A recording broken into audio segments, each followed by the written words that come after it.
Kidnapping agad ang ginagawa mo kapag hindi ka nagpapaalam. Hindi mo nga anak. Ano manak yung ano? Wala kang respeto.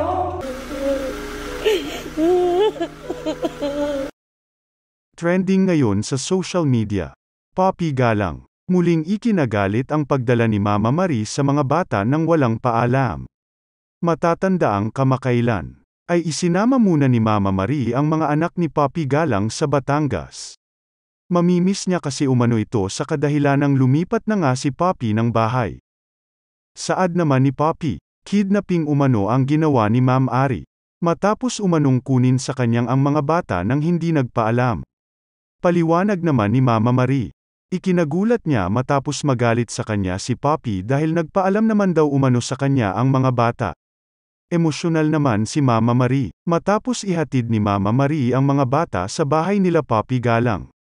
Matatandaang kamakailan ay matagal na inalagaan ni Mama Marie ang mga bata, at matagal na ring gustong magkaanak ni Mama Marie, kaya ang turing niya sa anak ni Poppy Galang ay anak na din. Hi guys! Nakapag-withdraw na naman ako dahil sa nilalaro kong online games.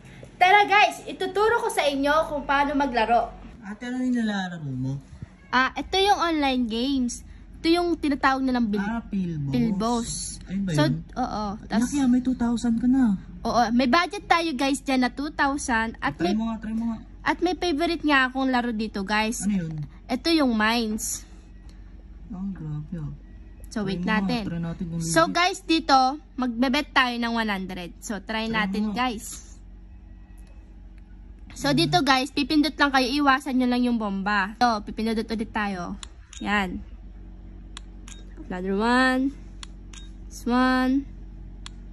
O, guys, ganun lang kadali. Kakash out natin. O, diba?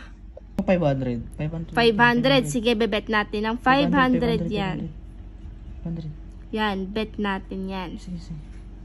So guys kakash out ko ulit yan. Ito. Natin. Kunin baka matalo pa. Wait lang, iano natin ng 500 bet yan. Yeah. 1, 2, 3, 4. O, diba? Legit na legit yan, guys. 1,000 cash out. Cash out na agad yan. O, ganyan lang kadali last.